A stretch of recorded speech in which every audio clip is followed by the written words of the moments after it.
Voor zo'n warmhartig ontvangst. En ook Egon bedankt. En het is fantastisch om zo in het noorden van het land over Beuys te kunnen spreken. Want dat had ik mij natuurlijk helemaal niet gerealiseerd, dat tussen Beuys en Friesland een hechte verband zou zijn. Ik weet wel dat hij het licht in Nederland altijd zo bijzonder mooi vindt. En ik heb eergisteren nog gehoord dat hij ook in Limburg met de familie een klein stukje land had. Maar verder, hij had hier een hele hoop mensen, zoals ook Frits Bles bijvoorbeeld. En als een hele jonge,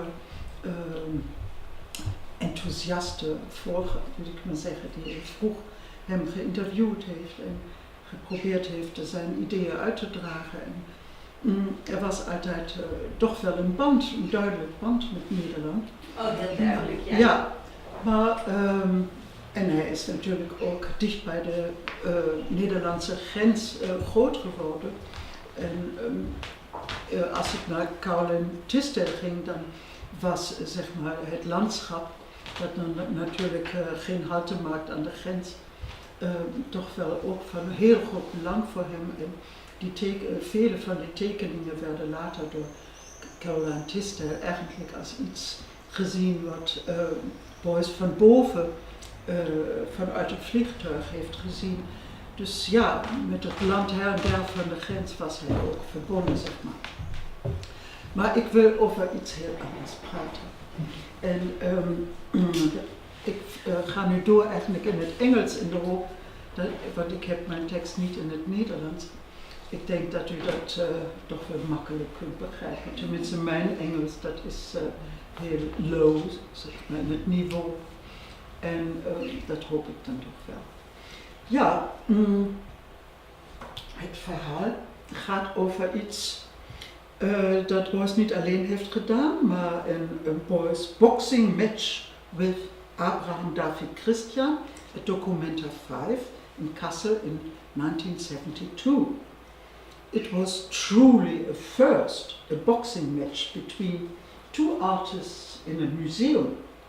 For the large enterprise that is Documenta in Kassel, held every 5 or 6 years, and a gargantuan exhibition of global art and artists, the action of a boxing match in the Museum Friderizianum was neither planned nor immediately recognized as a work of art by those present. What artists do and see as art, however, can of course be called art freely after Karl André's statement, art is what we do. Sorry, ik moet even doorgaan. Hallo? De onderste. Nee, dat doe ik toch? Oh ja? Oh. Ja, gaat niet door. Hier had je gezegd. Ja. Oh. Hij ging snel. Vastgelopen? Nou nee, dan is hij eronder, maar goed. Oh. Is dat zo? Moet het zo doorgaan? Nee, maar net werkt hij ook gewoon heel snel. Ja. Ja. Nou ja, als hij maar komt. Goed, this is how it came about.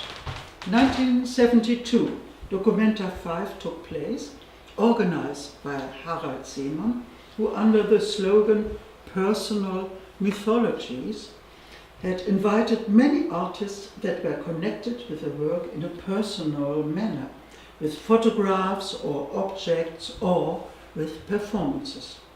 Joseph Beuys, who also took part, went much further than that. Sorry. Now, during the 100 days of the exhibition, he had an office, such was the title of it, Office for the Organization of Direct Democracy by Referendum, in the main exhibition building, the Friderizianum. There he was engaged in debates with the daily visitors to the Documenta. His office really was an out-of-place element. And could it be called a work of art? it truly was an enormous challenge for art lovers. It was an office with its own functional and thematic character that resembled the work of art only in a remote sort of way.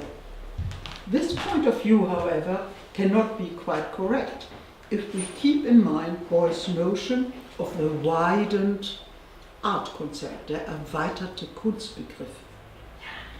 On the other hand, it is a ready-made object in a Duchampian sense, a work of art surely, but one with a social political connection, such an office for the organization of direct democracy for referendum as a sort of ready-made. Moreover, Beuys had criticized Duchamp posthumely, can you do it for me, for not going far enough with his ready-mades, for not developing it in an anthropological idea. Well, he himself would now do it. He would go further and others could participate in it. Next one. On the first day of the newly established office, a young student from the Kassel Art Academy came to visit the office and started debating with Beuys. This young man, Abraham David Christian, who would later call himself Möbus, apparently did not agree with the unification of artist and artwork and rejected therefore every kind of personal glorification. Christian insisted on a clear separation between the two, and he questioned the justification of Beuys' office taking part on Documenta, also because of his early attachment to the teachings of Zen Buddhism. He saw all belief in one's individuality and the search for earthly fame, as meaningless and fake. The result was a very heated discussion between the two. Other witnesses, and Christian himself, stated that the discussion was about a difference of opinion about the importance of direct democracy through referendum and against the role of democratic political parties. Next one, please. What happened now is reported by various witnesses and chroniclers in contradictory ways. I had phone calls with a lot of them, of course with the living ones, and most of them were already in a sort of senior home. Senior homes, yeah, is that the name? Okay. But they were very clear-minded and remembered a lot about it.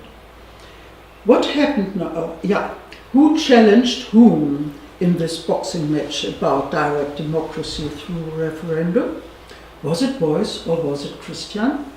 Reports have both versions.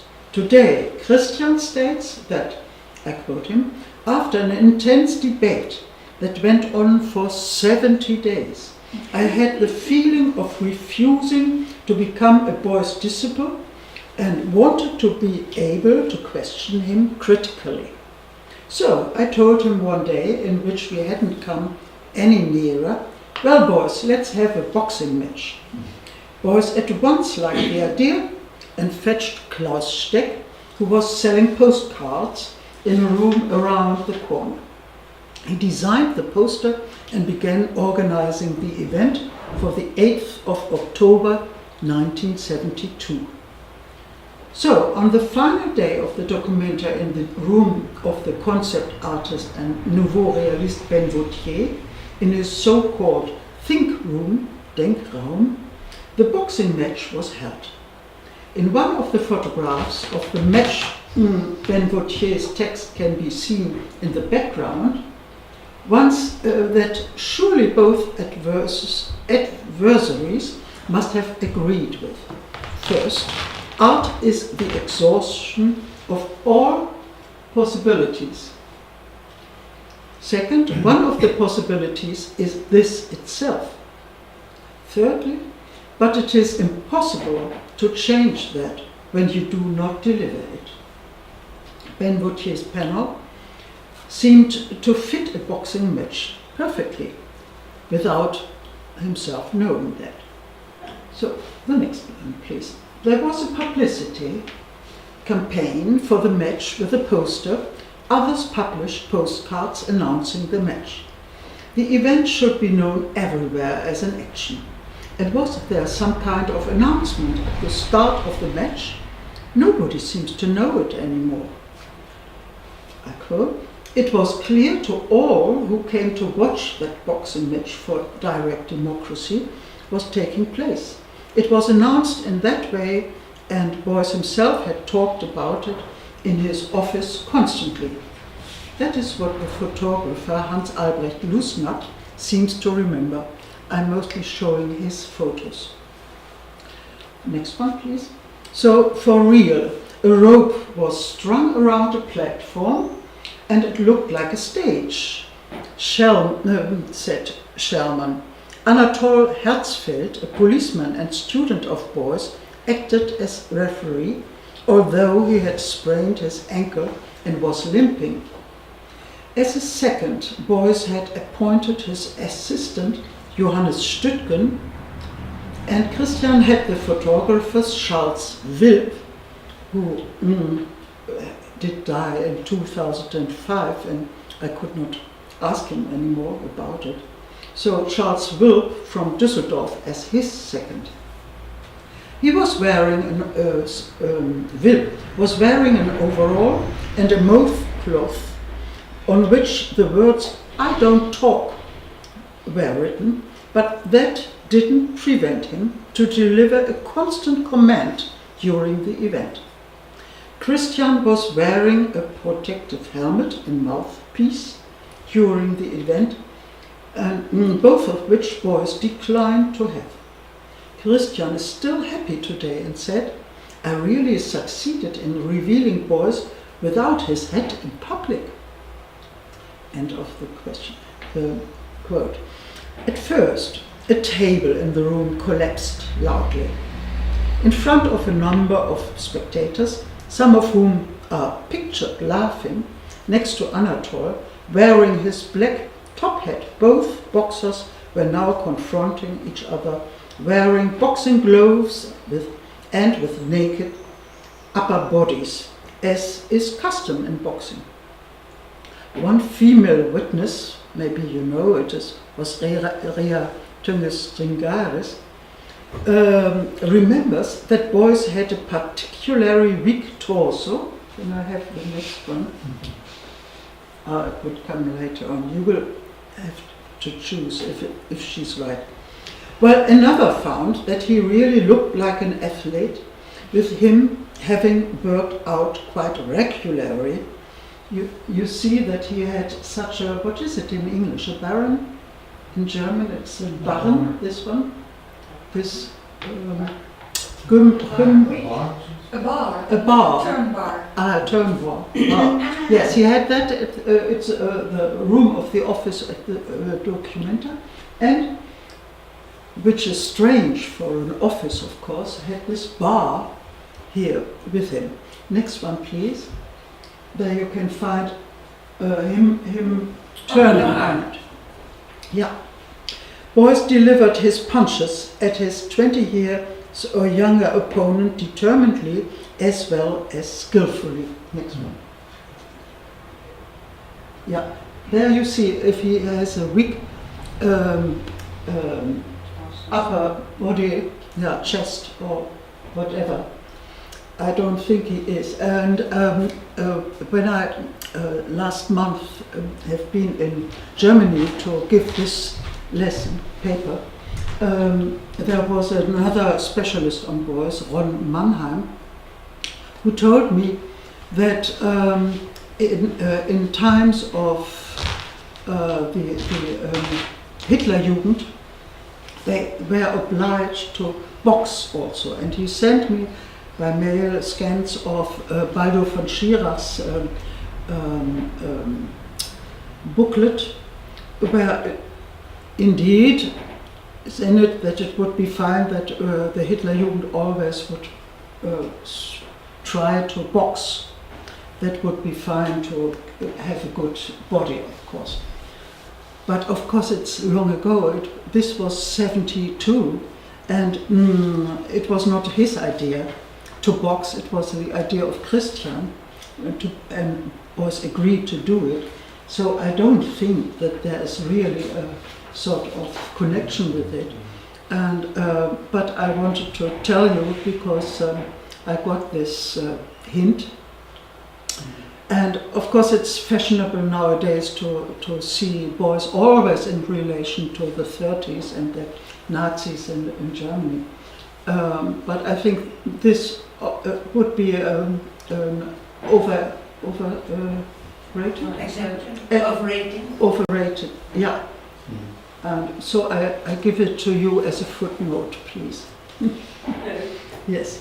Loosner, Christian remembers that he also threw some heavy blows, please. Yeah. Next one also. Yeah, the heavy blows. Loosner and Anatole as well declared long afterwards that it never looked like a real sporting contest. It was more a gymnastic exercise. Beuys was striking amusedly and not eagerly, and Christian acted as if wanted to prevent the older artist to really get hurt. Next one. Anatole, who was an amateur boxer himself, says today, I quote him, they could not box at all. They were hitting as small boys do really. End of the quotation. And he quotes Beuys, democracy is fun. Next one. Another spectator, here you see that it was fun. Another spectator, Jörg Schellmann, a gallerist, never from the start believed in a real boxing match, but in a stage act of match. He saw the action more as a test in understanding. Next one. After about 7 minutes, the fun was over. Yeah? Okay. Because they had 3 rounds. The fun was over because the referee declared Beuys the winner after 3 rounds of 10 points each, just as the American tactics prescribed. All participants raised their arms happily. Yeah. Yeah. Okay, wait a minute, please.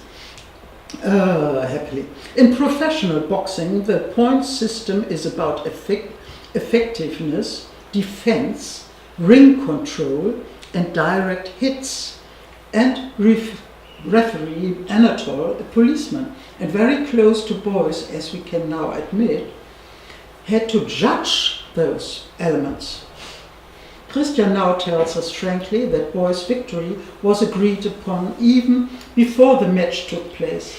Anyhow, the prize money, after the sale of all the authentic material of Christian and Beuys, would be donated to the Beuys Office project in Düsseldorf. Gallerist Jörg Schellmann remembers that an auction was mentioned at an early stage and that he decided to buy all the memorabilia at the end.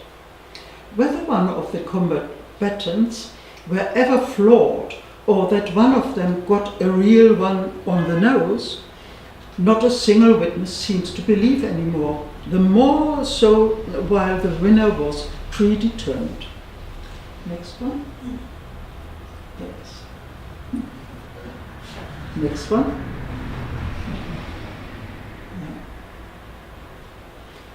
It was all the more about an action, the more so while the winner, it was all about an action, or so it appeared to the contestants.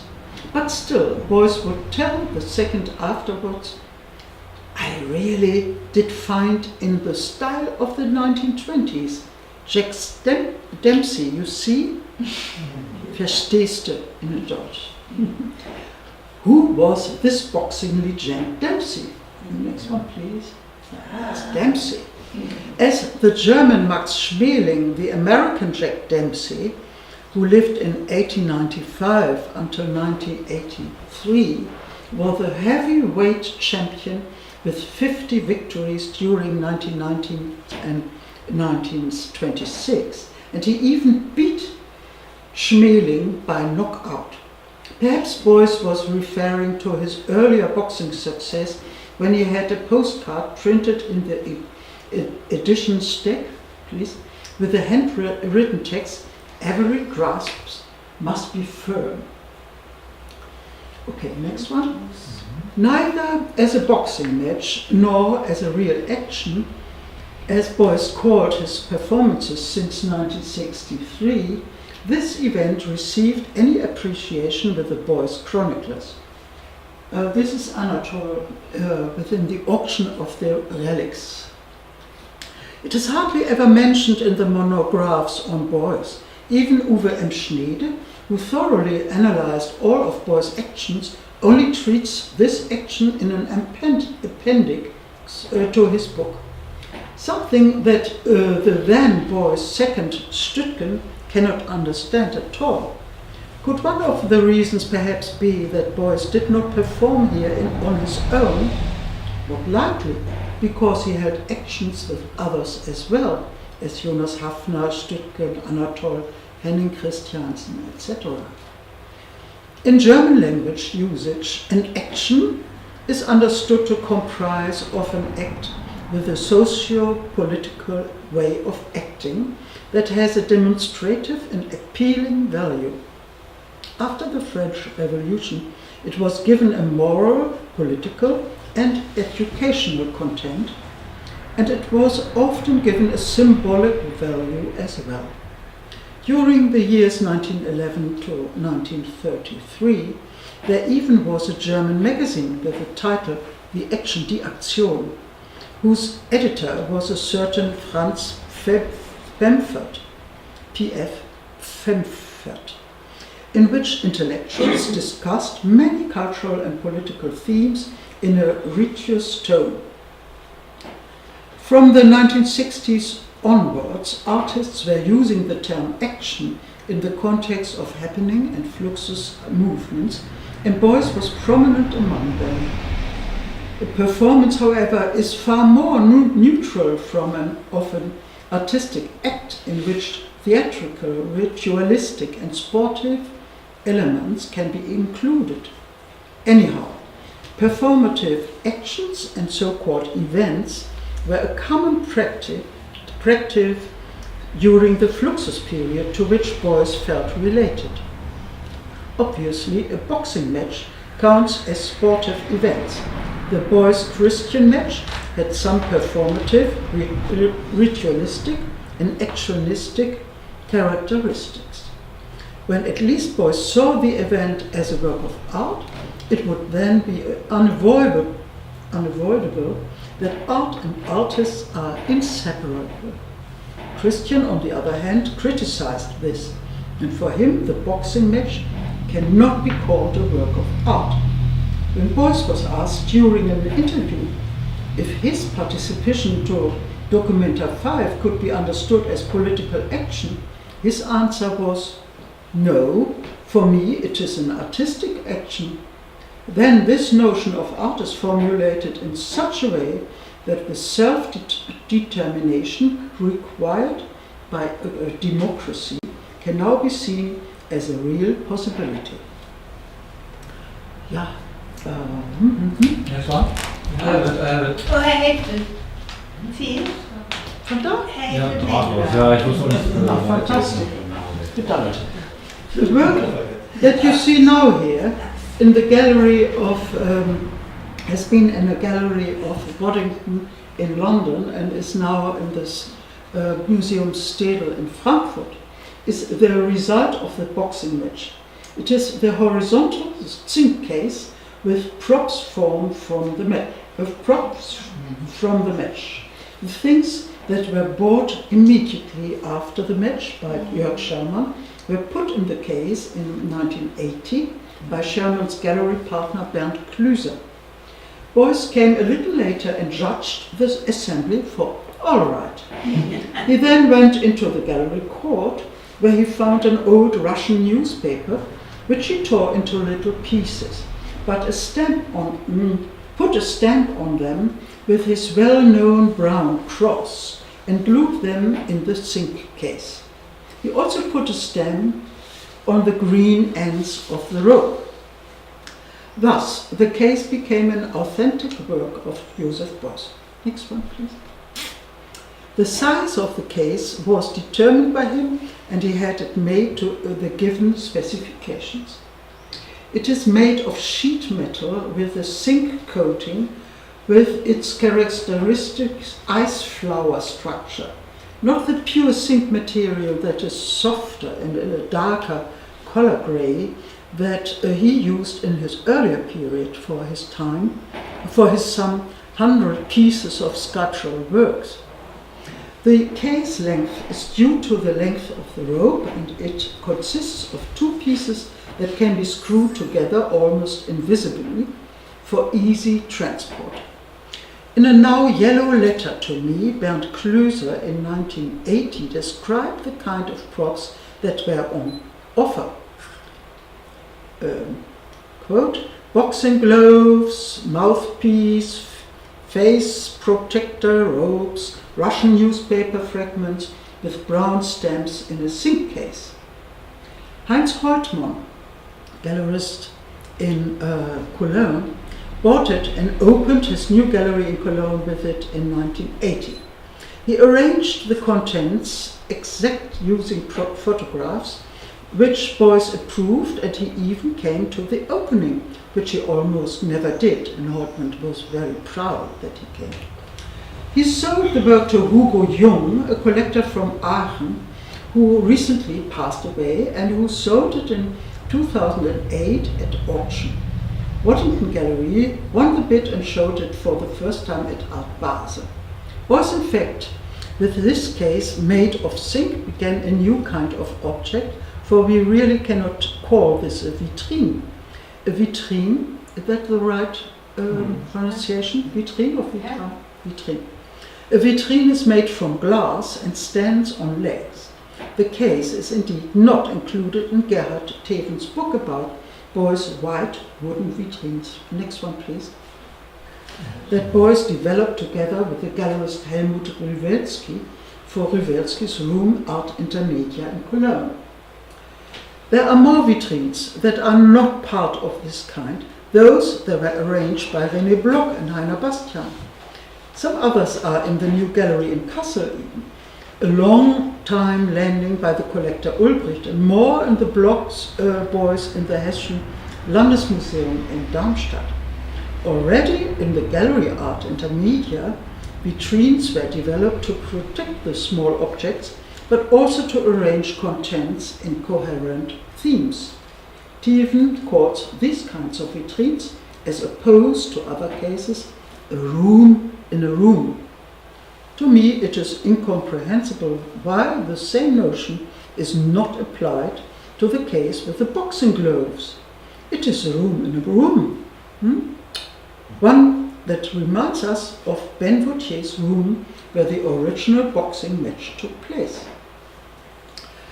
If, however, both contenders thought that the principle of different kinds of democracy was important, then we might consider the background in more detail. To the young Abraham David Christian, democracy seemed the best form of governance, represent and lead the population. He said, a good method for people is a mixture between direct democracy and political parties. These must, however, have the greatness to dissolve themselves when they have achieved their goals. As war Christian. Beuys, on the other hand, saw the existing parties in a state, please next one, as an obstacle to a direct democracy in which plebiscite would decide about questions of liberty and lead to practical solutions. At the base of his conviction was Beuys' idea of a free individual whose creativity should be given room to develop, because the only real capital in a society is the creativity of each individual. Next maxims of the French Revolution: liberty, equality, and fraternity, and also of one of its leaders who happened to have his origin in Beuys' hometown of Kleve, Anacharsis Clothes, which you see here. He lived in 1755 until 1794. Clothes had to pay for his ideals with his death by guillotine. Beuys united these ideals under the umbrella of creativity. Creativity can only be fully developed when freedom, fraternity, and equality in a society are realized. This shining social utopian idea originated in the German idealism, Rudolf Steiner's philosophy, and in modernism. Beuys consequently implemented and transformed his ideas into works of art. I quote him, "I wanted to have a thing that can live on its own, based upon its own laws, that have their origin in itself," he stated. And elsewhere, "From an investigation of life's connectedness, I found out that it is worthwhile to deal with artistic things. Freedom would be," he said, "the ability of people to determine new courses." End of the quote. "In a state where political parties exist, decisions are made by elected and representative people, and only during elections an indirect influence upon the realization of political goals can be had by citizens. And in these circumstances, the only real capital of a society, the creativity of its people that is expressed fully during one's working life, cannot evolve in its real richness. Everybody should be active in creating things, each to his own ability." That was Beuys' motto. Only a direct democracy through popular referenda would guarantee that decisions taken at the base are implemented. That is what Beuys and his co-organizer in the Düsseldorf office, Karl Fastabend, and various students and supporters were hoping. Until today, the organization founded by Beuys, the Free International University, is trying to realize these goals. Next. In order to emphasize his rejection of the role of political parties in the state and his preference for a direct democracy, Beuys designed a plastic carrier bag in 1971. Next one, please. This is on the other side of the same plastic bag. A print of a drawing and a colored disc on both sides. Next one, please. A little more the details. So you see the difference there of political parties on the one side, and one part of the circle, and direct democracy on the other. He filled the bag with a little piece of felt that could be bought at the Documenta in his office for a mere 2 German marks. Visitors would thus advertise Beuys' message and political ideas. They took it with them. As Beuys also rejected the authoritarian state capitalism and the one-party system of a communist signature, one could understand the inclusion in the Sync case of Russian newspaper fragments and explain in the context of the match. In an interview during Documenta 5, he spoke against the materialistic way of looking at the world.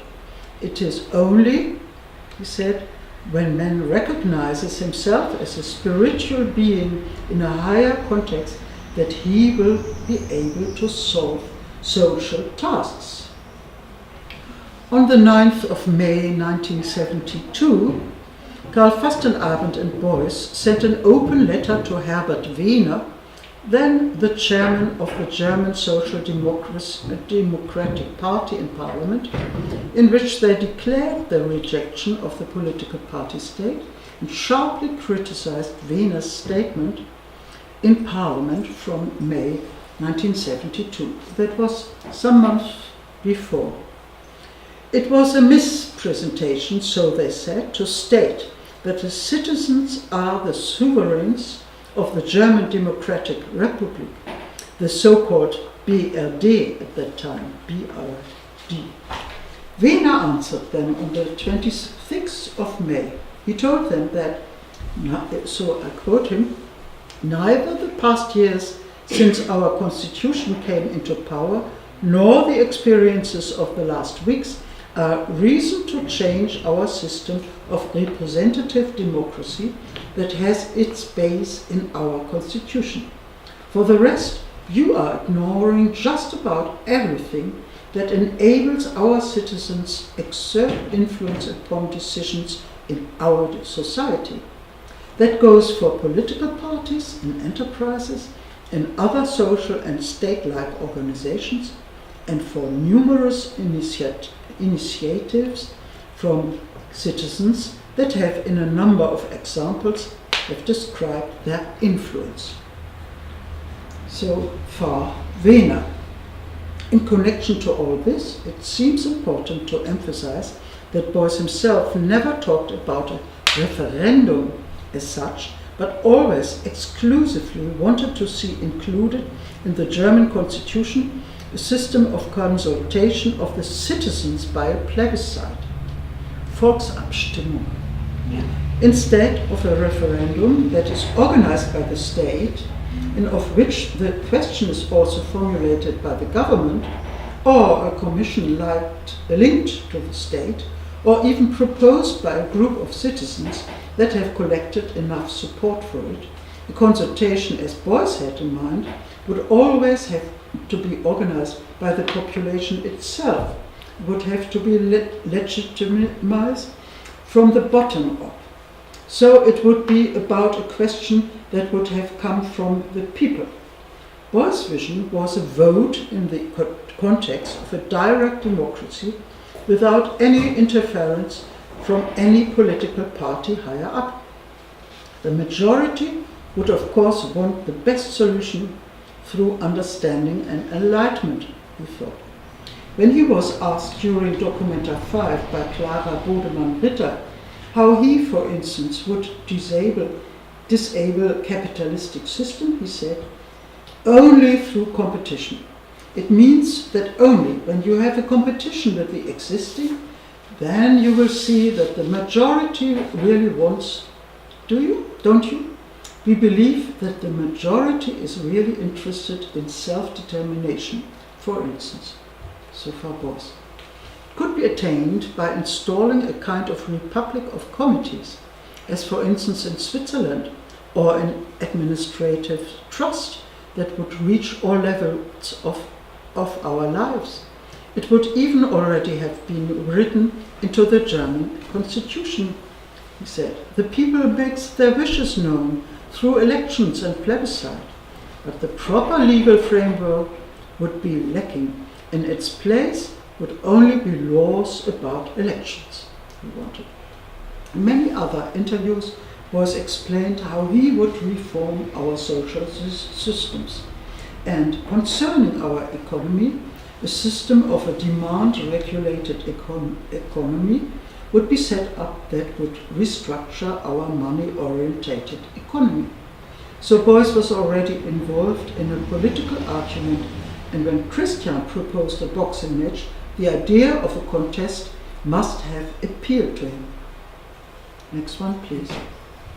There are similar actions before and after the match. Well, it might be wholly unexpected when, on the 20th of June in 1963, during his action in the auditory of the Technical High School in Aachen, a spectator all of a sudden jumped up and gave him a bleeding nose. Beuys then, quite alert, showed the attacker a small cross. He had it already in his pocket without knowing beforehand with what purpose he brought it with him. He thus succeeded in countering violence with something spiritual and be victorious against an attack in a sports-like manner, if you will. Art, he always emphasized, is the only evolutionary force. So I looked for instruments of violence in his work and found 3 ones which I show you now. Instruments of violence have always played a decisive role in his work. These objects then have an analogous meaning for him. Please, next one. Yeah, this one, an axe, a knife, the samurai sword and a paving stone. So next one. This is sort of guillotine. Yeah. This is the samurai sword. I don't go further into it. Yes, and the stone. This one? Yeah, thank you.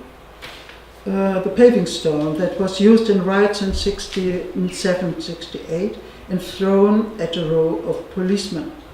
But they were always transformed by Beuys into weapons of a spiritual matter. For Beuys, art was a way of argumentation and a form of dispute. He once designed a poster for the newly formed organization of the Greens. Next one. Thank you. He was one of the founding members before it really became a political party. The poster consisted of a photograph of a small tin soldier aiming at a much larger sitting hare made of terracotta. He called this photo the unconquerable, without knowing that for Beuys the hare has the symbolic meaning of the alchemy already since the Baroque period of man that needs to dig his thoughts through a tunnel, just as a hare or rabbit needs to dig a burrow underground. One would not be able to understand Beuys' poster. In any case, it was misunderstood then in the political world of the organizers of the Green Party. Were farmers now supposed to be shooting hares in their field, they asked? So the poster was never really a success and was refused. Fighting as a strategy always had a particular meaning for Beuys. Referring to the Jesuit Ignatius from Loyola, Ignace of Loyola, a man Beuys very much admired, he said, "There must not be a fight for an external church, but there must be a fight for the attainment of consciousness." So far a quote. Elsewhere he explained that it was important that counteractive forces that always play a role in the world should be turned from an outside war into an inside one, so he said, so that the I forces can be developed and the whole thing can become a struggle of ideas. End of the quote. Conflicts and polarities should be transformed by the forces of the self into a third thing, freedom and consciousness for all.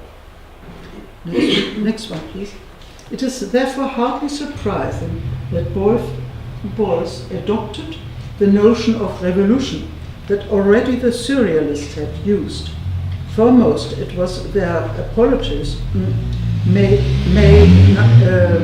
André Breton, who in 1924 published a text explaining the founding of his new magazine entitled "Why I Am Taking Charge of La Révolution Surréaliste."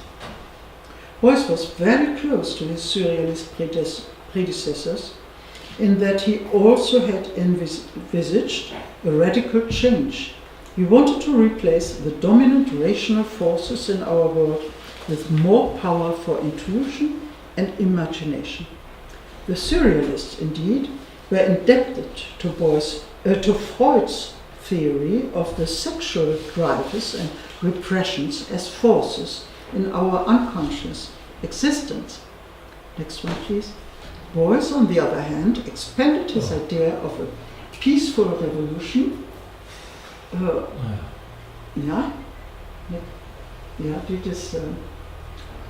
Hiermit trete ich aus der Kunst aus. So next one, please. Das für his erweiterter Kunstbegriff. I start again the last sentence. Beuys, on the other hand, expanded his idea of a peaceful revolution into themes of a social nature and called it the widened notion of art. Freedom, self-determination aimed at creativity were his goals. His idea of liberty should reach and evolutionize all of life's spheres. In contrast to Breton, Beuys formulated an utopian social system for which he would be campaigning his whole artistic existence, because la rivoluzione siamo noi. Ja, dat moet even boven. Ja, naar boven lassen. La rivoluzione siamo noi, that we are, as it is written on a poster from 1971, just 1 year before the Boxwedstrijd, where he strides towards us. Every person should be addressed